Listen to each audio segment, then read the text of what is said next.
Project Lawful aka Planecrash by Yarwain aka Eliezer Yudkowsky and Lintamande. Thread 4, Project Lawful and their Oblivious boyfriend. Episode 85.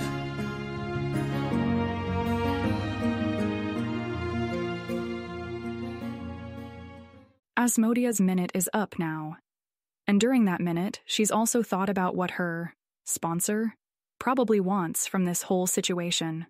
And while Asmodea's conclusion is mostly that she doesn't know, Ione did foretell the Zon-Kuthon attack, and Pilar threw herself in front of Keltham. That's some evidence. Asmodea's not trying to probabilize it right now, that her sponsor does prefer that Project Lawful continue, rather than shutting down. So she's not hindering her sponsor's work, probably, if she points out flaws in Keltham's argument here. Even if that is what they want you to think, you can't reasonably say that the conspiracy premise predicts with total 100% probability that some set of girls will mysteriously disappear at lunch, Asmodea says. There should be a third possibility, that nothing happens. But that possibility didn't happen, so I can eliminate it from my calculations now. If that were true, you could eliminate the Carissa Ione Pilar Asmodea possibility, since it didn't happen, and leave conspiracy putting 100% on Carissa Ione Pilar again. And then ordinary would also put 100% on that since everything else didn't happen. I'm confused. Why can't I just say that conspiracy gets to allocate 100% of its probability to whatever happened, but ordinary doesn't? I'm not sure what is going to be lawful, but I can very strongly guess that will not be what lawfulness looks like. With 99.99% probability. There's a saying out of Dathilan, don't criticize people for using what you think are the wrong general principles for arriving to their correct answer. If you're right that they're using the wrong general principles, you can wait for an occasion when they're wrong, and point out the error then. So I'm not going to criticize you for claiming you could make 10,000 statements about that strong, as confident as you are now, and be wrong on average about once. I'll wait until you're actually wrong, which will take, say, somewhere about 4 more occasions, fewer if I actively try to lure you into it. I await your lures. If she never flirts with Keltham, Sever will know the tropes aren't real. Merixel feels that Asmodea doesn't even want Keltham and is just flirting with him to mess with Merixel, and Merixel is going to destroy her for it. Somehow. A watching security thinks Merixel could stand to learn a valuable life lesson about the importance of visibly flirting, literally at all. Well, someone obviously came to a fast decision about whether she wants to be his nearly ace harem member, or maybe only about whether she might want to be, but sufficient to start flirting about it at any rate. But yes, you aren't particularly allowed to reallocate the probability of observations after you observe them. One way of thinking about it, probability of Carissa Ione Pilar given conspiracy is meant to capture the probability that Keltham would assign if you asked him beforehand about what was likely to happen at lunch. And all of the possible mutually exclusive observations you can consider explicitly need probabilities summing to at most 1. The probability that exactly Carissa Ione Pilar go off at lunch, that Carissa Ione Pilar Asmodea go off at lunch, and that nobody goes off at lunch, must sum to at most 1. Realistically less than 1 because, say, I should have assigned some probability that, for example, just Ione and Pilar would run off, or that the whole lunch would be disrupted by a Nidal attack. This is why, especially at your stage of learning, we'd consider it a much more believable probability estimate if you say in advance what will probably happen, compared to if you look back afterwards and come up with a reason why that event was clearly very predictable. If I'd thought in advance about the probabilities that Ostenzo Wizard Academy would have any available books listing cleric spells, I could have considered the possibility that it would, and that it wouldn't, in an ordinary world, and then considered the probability that governance would need to stall me, in a conspiracy world, versus having appropriately doctored books already made up. If I'd done that in advance, I couldn't be influenced, either when thinking about the ordinary world or the conspiracy world, by wanting to make a world give the correct result, because I wouldn't know, in advance, which result I would observe. Since I didn't think that quickly, I had to go back and make up the probabilities afterwards, and then there's a risk that, for example, maybe you don't want to believe in the conspiracy world, so once you know that the real result is no book, you're tempted to twist things around inside your mind and come up with a story for how the conspiracy world would definitely have finished making up a doctored book of cleric spells by then, because they would anticipate my question and not want me to be suspicious about an absent book. If I make my prediction in advance, my mind will be less tempted to do that, because I won't know that an absent book is the particular outcome that the conspiracy world needs to dispredict in order for me to end up not believing that unpleasant thing. Dathilani do have any skills for fighting that, for being able to come up with reasonable probabilities even after the fact, but those skills are difficult even for average Dathilani, which you frankly are not at this point. You can ask 2 groups of medium-rank keepers for their conditional probabilities, one group before and one group after they find out the real answer on some problem. And there'll be no significant systematic difference between the groups, because keepers, that's why. You would not find 0 detectable difference between groups of Dathilani, with around my age and intelligence levels, as to say the likelihood that there'd be no book of cleric spells available in the conspiracy world, and in the ordinary world, both before and after they actually got that result. Everyone gets trained in skills that partially protect against assigning different conditional probabilities to outcomes once you know what the outcomes are.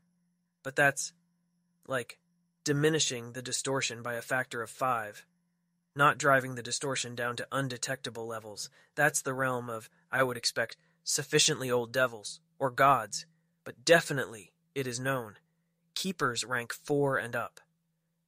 Because, I would assume, and among other reasons, they practice really, really hard until they stop doing it wrong, and not everybody has the time for that. So even I try to make my predictions in advance, if I remember and I'm not too lazy and it's important. So you, at this point, should strongly, though not invincibly, question and distrust any probabilities for observations that you make up after seeing the answer. What's the screening like to become a keeper? Says Tonya. Are you allowed to know? Be smarter than us, learn faster than us, be better at this particular stuff than us, be 20 times more naturally lawful than I am, and my guess is that there are at the very least different tracks for keepers who don't lean pretty heavily. Good. That's so disappointing, and she doesn't bother hiding it. We'll get there eventually, says Carissa with cheerful determination. Not the good part. I think once your good people have enough law to, not end up being incredibly destructive and tearing through any social order they find themselves inside, there is frankly a lot to be said for having the people who keep custody of dangerous information, probably incredibly dangerous information, probably even more so in Golarion than in Dath Ilan, being people who innately lean towards defending alike the welfare of all sapient life.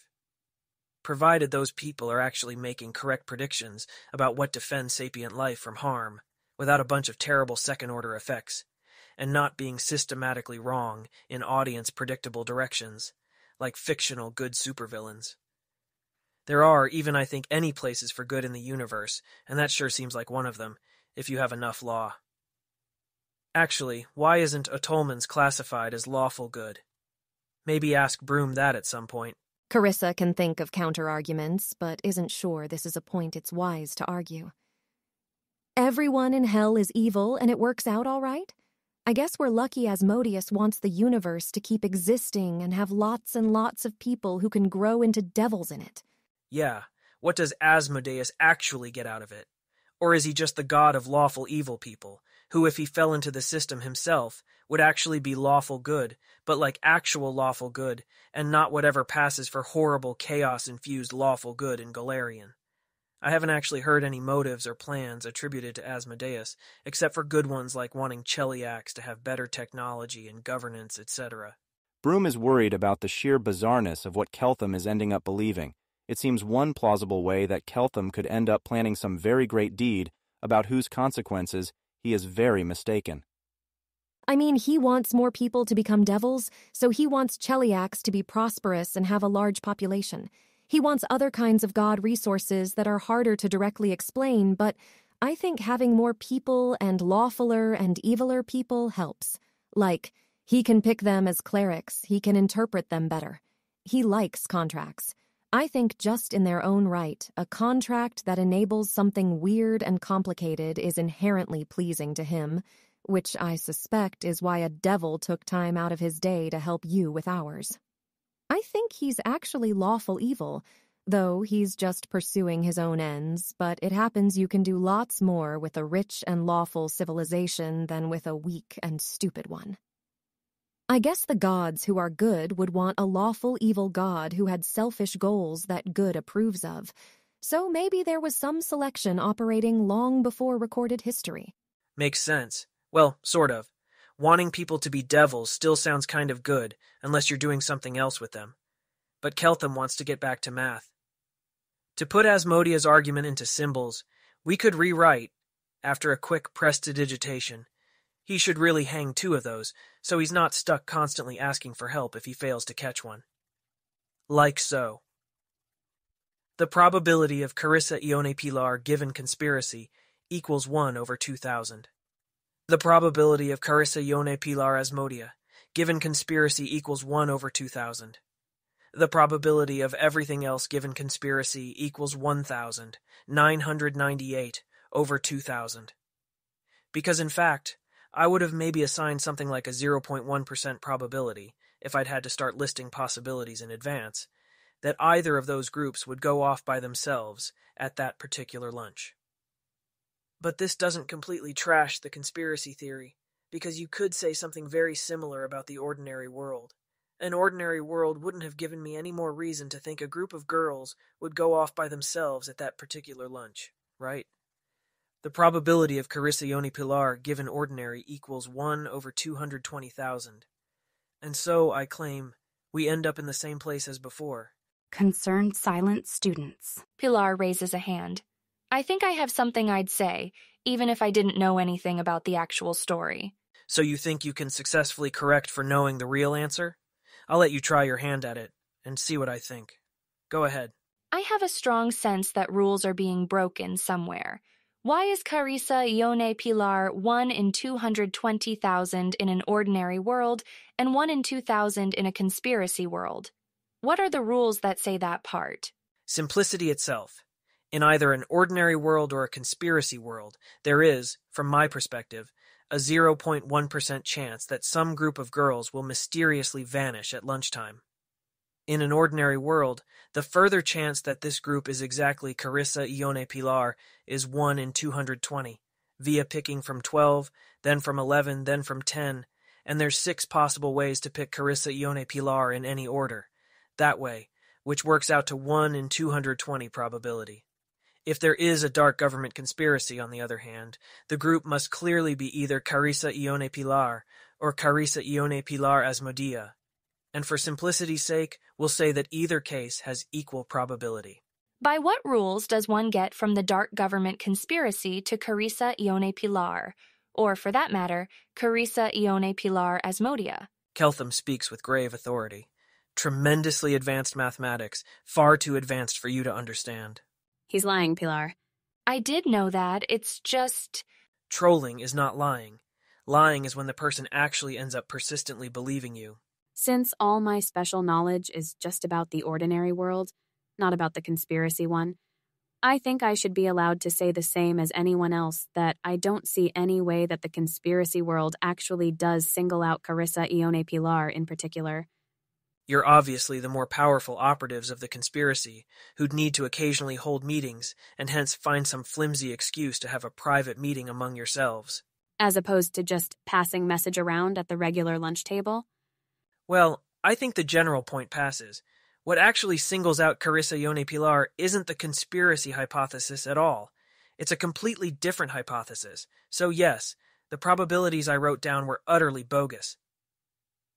The probability of Carissa Ione Pilar, given conspiracy, equals 1 over 220,000. The probability of Carissa Ione Pilar, given ordinary, equals 1 over 220,000. The probability of Carissa Ione Pilar, given weird, other hypothesis, equals 1 over 2,000. We're not going to worry about that last one. I mostly currently think it's incorrect. But now let me ask, do you all agree that, absent this weird other hypothesis, in either the conspiracy or the ordinary world, that in probable realistic real worlds, where some set of 3 women go off by themselves, the chance of it being Carissa Pilar Ione is in fact 1 in 220? Carissa, Pilar, Ione, you're again not allowed to say anything here. I mean, it depends why, ventures Gregoria. Well, sure, but if you don't know anything about why, any set of 3 women is as likely as any other. After we see some particular set of 3 women, we can go try to make up a reason for why those 3, but that gives us no advance reason to expect any 3 women over any other 3. I so claim. So. Is Project Lawful over? Is their cover blown? They sit there silently, nervous and confused. Even if he can't read the nervousness or confusion, that silence is probably not a good look for Project Lawful in front of Keltham. Some reasons you could make up, even if you had to make them up afterwards, would be more plausible than others, says Asmodia. Meritshell and myself are more likely to find something to talk about with Sevar than, say, Ione and Peranza talking to Yaisa. You could say that in advance. You wouldn't have to wait until afterwards. The hard part would just be going through enough different groups of 3 girls in advance to hit the one that actually happened. And maybe you'll say that we shouldn't try to go back later if we don't say it in advance. But you're a full Dath Ilani. You can do that, even if not perfectly. It's not true in real life that every group of 3 girls is equally plausible. Most possible groups of girls might seem pretty equally plausible from my perspective. Probabilities are in the mind, after all, and I don't know your interpersonal interaction details as well as you do. But, yes, I can think of any reasons why Carissa, Ione, Pilar might be a favored group, aside from anthropics even. And yes, even if you're not a Dathilani, it can make more sense to, actually ask what the alleged reason was before you conclude that it was a dark government conspiracy. Though obviously if it's a conspiracy under consideration, you can't blindly trust the putative conspiracy's answer either. What was it actually, Carissa? I've got my own guess mentally noted down already, and at 40% probability. It came up at debrief that Abarco let a bunch of the girls copy invisibility off him while Pilar and I were at the palace, and Ione was in a coma, so I said they could have it off me. I invited Asmodia, too, but she wanted to talk to you about something. That was my guess, except that I guessed Asmodia already had invisibility. I'll count it as a partial win for me. And, if the 3 of you happened to take that time to talk about anything else that you didn't want me to know you were talking about, which is why Ione and Pilar didn't just copy invisibility off another security, I'm not going to count that as lying. Dath Ilani do the same thing. You want your words to stay meaningful to others, by only uttering them when they correspond to reality. That's not the same as always revealing all your information. You don't need to comment on that, just saying. We also shared all the details of our secret plan to become gods, but you're not going to be let in on them just yet. Interesting euphemism for that. Obviously, the main way one would accomplish this is by dating Keltham. Well, that's another run on probability, and what it looks like to parse things up with it. I wouldn't say that we've really seen anything like the law of probability, but it's a large concept, and this probably takes multiple runs from multiple angles. Among the lessons you could take from this run, I'd say, is how this method can accumulate gentle evidence over time. I'm currently flailing around wildly because I just got to Galarian, and my attempts at probability sight mostly give me results that don't add up to coherent sense. Everything is still failing, all of the local consistency checks, why doesn't Asmodeus count as lawful good then?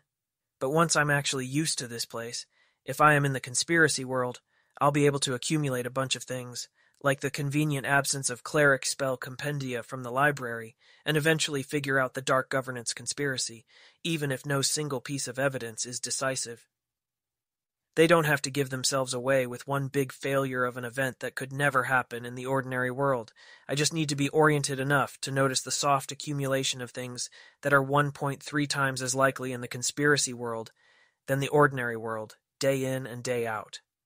Plus, because noise and error, another bunch of events that seem more likely in the ordinary world than in the conspiracy world, like Ione telling me about her book powers at all. But if we're actually in the conspiracy world, and I've successfully calibrated my numbers on Galarian, there's more evidence pointing to conspiracy than ordinary, and eventually, it all adds up. Or maybe you could also do that gentle accumulation as a non-Dathilani. I don't know how it actually works if you don't know any law and never think in numbers. But my sense of some of the crazy books I've read here is that there'd be more. People's thoughts switching around wildly, thinking, what if this, what if that, this leans that way, that leans this other way, and not really being able to add it all up properly until they encountered some globally decisive, local victory single revelation that decided the whole issue. All of this is, of course, ignoring the point that realistically corrupted governance just has a sufficiently high-powered caster hit me with a suggestion spell, the recent demonstration of which, to me, was the point where I became comfortable enough to, actually say this sort of thing in front of you. But if for some strange reason I'm mistaken about that being a decisive point in real life, if you're all here as part of some grimdark plot, and even your highest ranks genuinely had no idea how probability worked until I explained it today, then you'd better learn very fast if you want to keep this up, and hope you haven't already given yourself away with anything that I'll remember later. And if you specifically are here on some grimdark plot against your will, as would be really incredibly stupid of them, and your actual two-way contact with me is letting you learn faster and better than the people holding you here and just reading the transcripts, well, in that case, all of you are obviously the real protagonists of this story, rather than myself. And may the tropes be with you while I continue on in my obliviousness. Time for everybody to stand up and walk around and take a break. Pilar, has Kate and Kalian got any snacks for us? You cannot, even if you are from Cheliax, tell that Pilar is anything but cheerful. She is making an actual effort about it, and drawing on her faith in Lord Asmodeus's inevitable victory. So Pilar smiles cheerfully as she stands up and brings forth cookies from wherever they wait, apparently larger and nicer cookies than usual, iced with laughing faces. Pilar's curse apparently thinks that some people need a bit of extra care at this point, and also thinks that something is funny. Carissa ducks out to use the bathroom and goes to Malyal. We need him more distracted, she says without preamble. He's smart and he's paying attention to the right things, and I don't think we've lost the plot yet, but I do think we're getting closer every day, which isn't sustainable. I want to try. Having Lastwall and Taldor and Osirion send emissaries if we can swing it. I want to arrange that scrying field trip to Absalom and maybe an actual field trip to Goka on the grounds that it's far enough, almost no one would be able to try anything. And as a bonus, it's far enough away, no one will know things about Cheliax. I want to catch someone attempting to infiltrate the grounds. I want a large bag of things we can pull out if he seems to be getting his bearings. She pauses for breath. Asmodeus's instructions to me are a medium-hard no on a Goka trip, and Hell's instructions imply that's because there's a divine non-interference zone centered on Ostenso. If we take Keltham outside that zone, it's possible Abadar or Iomede could sick Osirion or Lastwall directly on him. For the rest, I'll get it done if those are my orders. I register that after Keltham's interpretation of his Vision of Hell spell, I myself considered faking a Zon-Kuthon attack on this project, a smaller one, and not with a god war starting afterwards. I rejected that plan without checking it with you, back when you were not my boss, because at Keltham's intelligence level I expected him to be suspicious of us having fed him exactly what he'd said he suspected. If we throw too many distractions at him, he may start thinking that he's in a game we're controlling. Malyal isn't being a good probability user per se. He hasn't reviewed the probability lecture. He is just an experienced project manager suspicious of complications. Opinions on specific proposals. The emissaries seem safe enough to fake. It seems like something Alter Cheliax would do, and Keltham has no way of checking anything he sees. Scrying trip to Absalom sounds shaky. Too much we're not rigorously controlling that could go wrong on us. But if you think that'll reassure Keltham, it might be worth it. Attempting to infiltrate the grounds, that makes him think this location is not secure. Got known somehow? He maybe starts watching other people more closely if he thinks they might be infiltrators, requests a glimpse of beyond spell to check. Again, might be worth it if that sense of insecurity is what you think we want. Clarity on goals and reasons would help me design an exact infiltration incident to your purpose. My original plan for keeping Keltham distracted, if that became necessary, was having girls dogpile him with overtures, and for them to fake interpersonal difficulties with him and each other as needed. I'm terrified of anything that might bring him back around to concluding that tropes are real, and I suspect romantic drama is that. Maybe non-romantic interpersonal difficulties among the girls, if there's any that won't ring outrageously false to him in the fashion that many real things do. I think Absalom is valuable precisely because we don't have control over what happens there, so it's credible, and it's not like people walk the streets proclaiming, "Never contract with Asmodeans," and the reason people don't like evil is all the torture. But if there's somewhere like Absalom where Iomedae has less of a foothold, maybe that'd be better. Absalom is where the Starstone is, so where she ascended. All the Starstone gods are worshipped there. Opara or Isfahel. If Keltham asks the person scried upon to ask some specific questions of the locals, we can swing that with suggestion or dominate person. Let's say no on infiltrating the grounds for now, unless we need an emergency distraction for Keltham having a bright idea of some kind or another. Next question. Do you think your Asmodeanism is built on a bunch of lies that will fall apart in contact with enough Dath-Elanism? Mine? No. An atonement flatly wouldn't work on me, and I would not actually take eternity as a statue over hell. I do not, in fact, have better options. All of the girls except Pilar, yes. They're not in a ring at all, weren't being tracked for it at Second Circle. Even after they sold their souls, I was thinking of that more as an anti-oracle measure and a way of keeping them in line. And I admit my failure in not realizing earlier that this would create an inexorably developing problem as the project was redirected towards mastering Dath-Elanism. It actually is easier to say and think if he mostly doesn't expect to be punished significantly for that failure. Well, in the short term. Wasn't being tracked for the inner ring also describes Carissa, and she's not on the brink of betraying her god and her country to run off and hide behind Iomedae's paladins. The question that comes immediately to mind is, why them and not me? But the answer comes to mind just as quickly, which is that, yes, they also expect Carissa's Asmodeanism to fall apart. Or maybe just that they think the reason Asmodeus picked her, out of all the girls, is that she's different from them. If the girls all deconvert, then the project fails, they're all executed, and Cheliax plays catch-up, stealing inventions from other countries and maybe eventually becomes Nidal, a god-sponsored country without ambitions beyond its borders where its god can't sculpt them precisely enough. She can't allow that to happen. Do you think the operative ingredient of your Asmodeanism not being built on lies is the thing where an atonement wouldn't work? You're not doing anything we could duplicate in students for whom an atonement might work? I will give you my opinion if requested, chosen of Asmodeus. But you might be needing to talk to Subirax. You exceeded my ability to correct you a while ago. From my perspective, which is narrowly focused on our Lord's aspect of tyranny, it's about what people want and what their options are. Pilar needs Asmodeus and has no other options among divinities.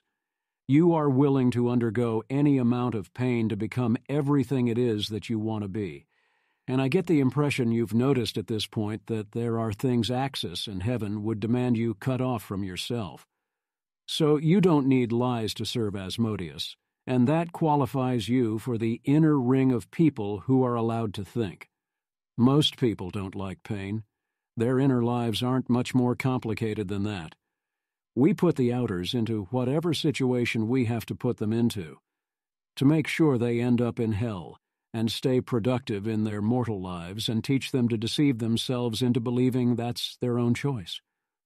I respectfully register that you may not have grasped how stupid most people are and how short their horizons get.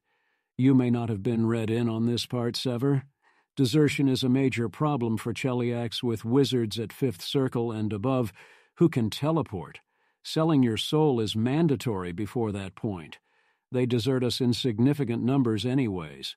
It's not even that they'd prefer non-existence and are planning to buy a plane shift to Abaddon at the end of otherwise indulgent lives.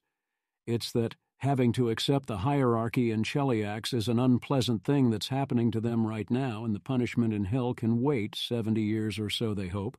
So they pick now over later and run. That's with people who were intelligent enough to become Fifth Circle wizards, though of their wisdom I couldn't attest.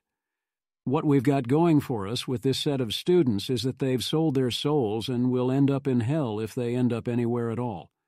Asmodia already decided that she'd rather take Abaddon, which isn't encouraging, but maybe losing half that way is still half left. But if our Lord put you to this task, then it must be a task that is possible. And if I had to guess myself, the answer might be, those who would rather take Abaddon cannot become Dathilani of hell. Only those who've sold their souls or cannot sincerely atone or have wills incompatible with other gods can become Dath-Ilani of hell.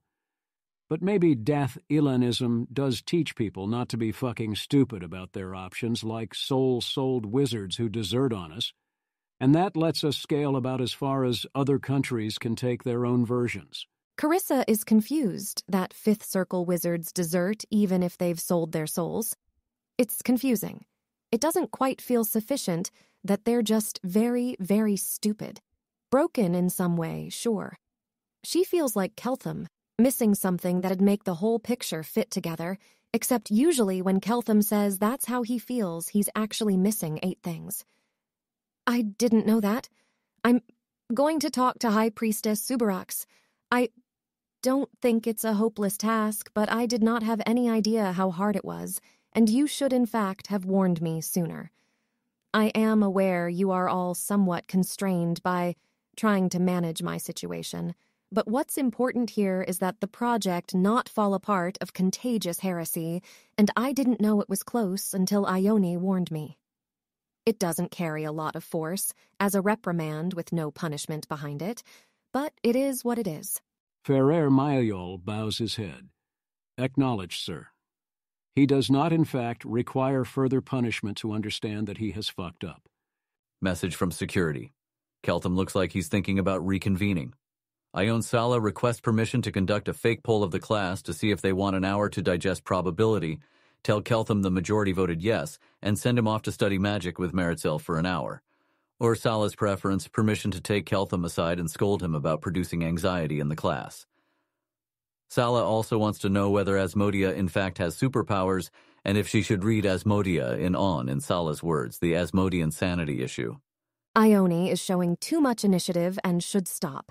It's kind of stressful having major decisions proposed by someone who is a heretic and not obviously working towards Asmodeus's goals here.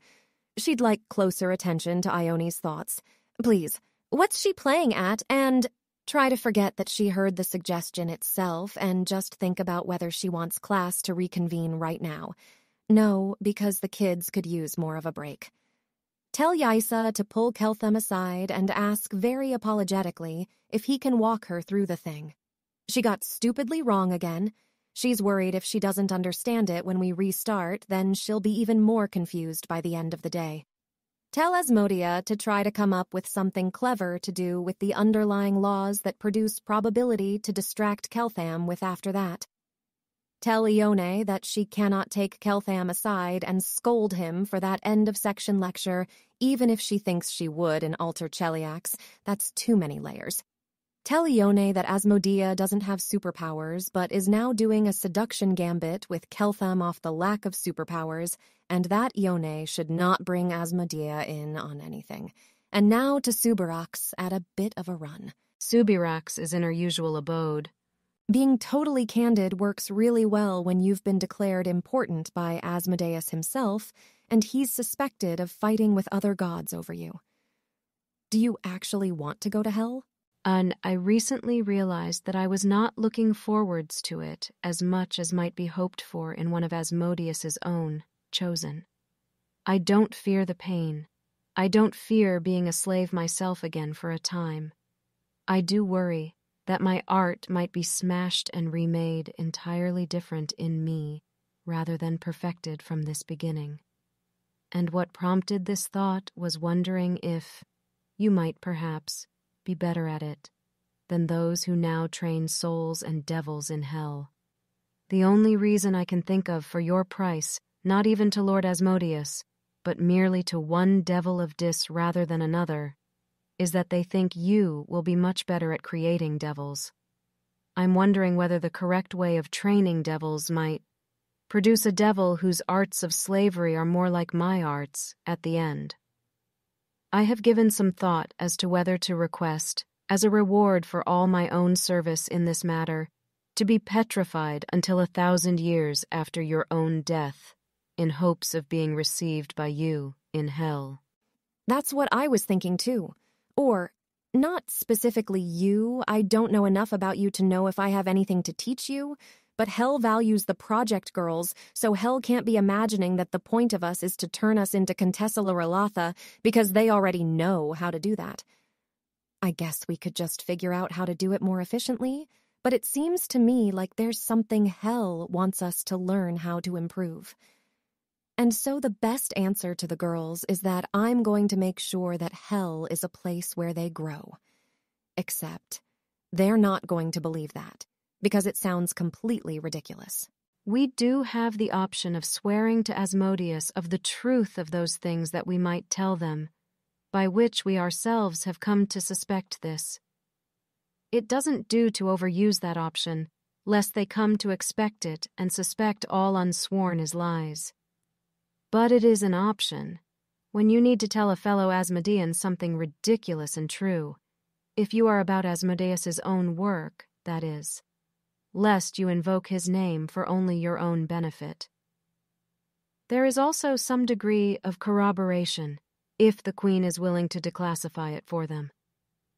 Jacinthe Subirach's hands sever a brief report written in the hand of and under the name of Abrogale Thrune, marked with nearly the most extreme possible crown seals and penalties. The Queen notes that this report was written after she reviewed the most recent batch of Project Lawful reports, including Sevar's apparent price in hell, and Keltham's speculation about what younger devils may not be allowed to know. The Queen remarks that both of these facts were of higher urgency than they were treated as, and future such points should be reported to her immediately rather than batched. After that review, the Queen at once set aside all her other work to inquire certain matters separately of Lorelatha and Gorthoklek, and then summoned a series of devils herself, up to the most powerful she could summon without that being a grave matter. The results show that the most powerful devils the Queen can lightly summon, admittedly not mighty ones by Hell's standards, seem entirely ignorant of matters like whether there are 21 or 23 pairs of packages of heredity specification in a human body. Lorelatha answered correctly, but also answered affirmatively when asked if she had come by that information by way of Keltham. Gorthoklek, who is nearly royalty of hell, though, the Queen notes, relatively young for a pit fiend, cannot answer. And if Gorthoklek is shown the information by way of Keltham, he can then answer regarding what he has seen in the report, but he still cannot answer the question on his own terms. The Queen speculates that the price for why hell can seemingly back Cheliax to a greater degree than other outer planes back their mortal worshippers is that Asmodeus and his highest slaves are extremely constrained in what they tell those beneath them in hell, who hold more commerce with mortals, saving perhaps the very highest devils who can perfectly avoid leaking any such information by any pathway. Such enforced ignorance, in exchange for power in the mortal world, seems not discordant with his aspect of tyranny. The Queen speculates that there is, however, no prohibition against a soul being allowed to retain and use such knowledge that it learned in life. For if this is not so, Sevar's price in Dis seems inexplicable. The Queen inquired of Gorthoklek upon all of this matter, and Gorthoklek said nothing to all of it, nor encouraged any of it, but neither did Gorthoklek call it prohibited. Oh. It's not in itself very important how many pairs there are in humans. Devils might just have no occasion to know it. But the outer planes have secrets. Everyone knows that. And Hell has the most secrets. Few can even set foot in Nessus, Hell's deepest lair. And the gods are sharply constrained in what interference treaty permits them. Asmodeus sent Gorthoklek and Contessa Larilatha to Cheliax as advisors. Abadar has done no such thing in Osirion that anyone knows of. No angel sits at the right shoulder of Queen Galfrey in Mendev, the paladin of Iomedai who holds her country's border with the Worldwound. So the shapes of the constraints are different for different gods, secrets not just about Asmodeus or about history, but about law, about the fundamental nature of reality. If the project lasts even a few years, we'll know things that only senior devils know, and Hell wants us very badly and will prize us highly. I am tempted to tell the students the whole of the reason I didn't sell my soul at first, and the whole of my attempt to sell it yesterday, and then tell them that if in order to make my project work I have to set up an entirely new training program in Hell, then I'll do that. And the only thing they need to be afraid of is my failure. Does that sound right? I think. There will be some for whom that will be enough. For Meritxell, it will be enough. For Gregoria, enough. For Asmodia, it will not be enough. But perhaps she would be willing to serve in Golarion, if not in Hell. And that would be enough for us. Paxti and Yaisa are not thinking enough upon such matters for their thought transcripts to be helpful, and I know not what will become of them if they start thinking. Contemplating that plan for Piranza gives me an uneasy feeling, and of the others I am not sure. I guess I can take them aside one at a time and start with the ones that I have a plan for. Are you worried for my soul?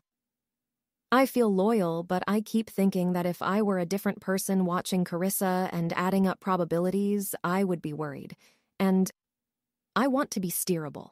I'd be less worried if I did not feel concerned there were tropes around you, or fear what they might arrange for you in the way of temptations. I don't know what to do with such matters except plead like a helpless baby to the Most High each time they arise. Sigh. Okay, I have to get back to class. It has been 8 minutes, and that's likelier in the conspiracy world than in the bathroom world, if only a bit likelier. Off she goes.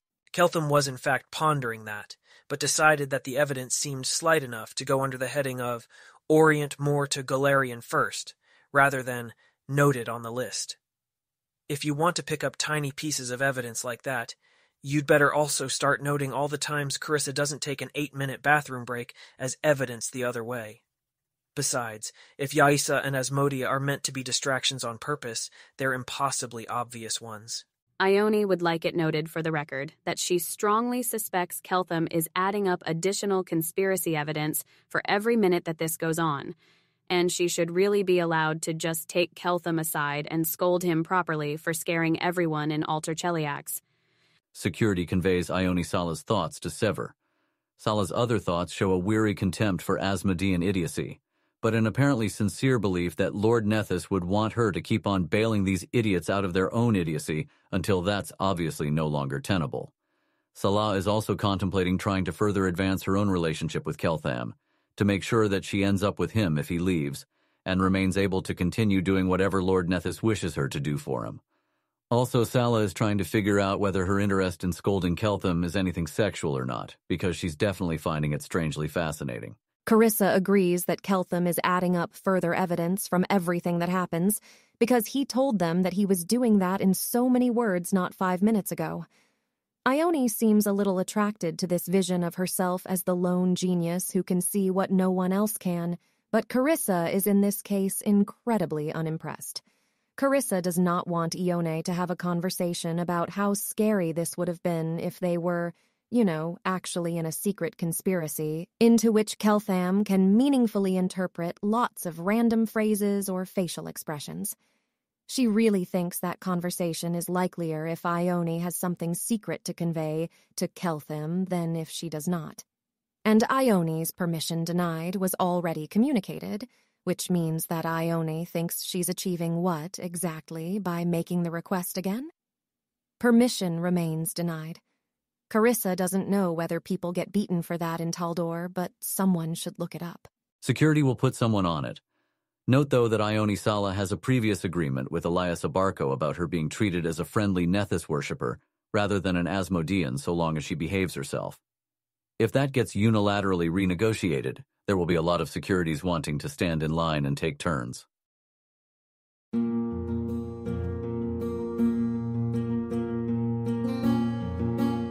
If you wish to support this AI reading and others like it, please visit patreon.com/AskWhoCastsAI. Any help is appreciated. And thank you to executive producer John Doe 7776059.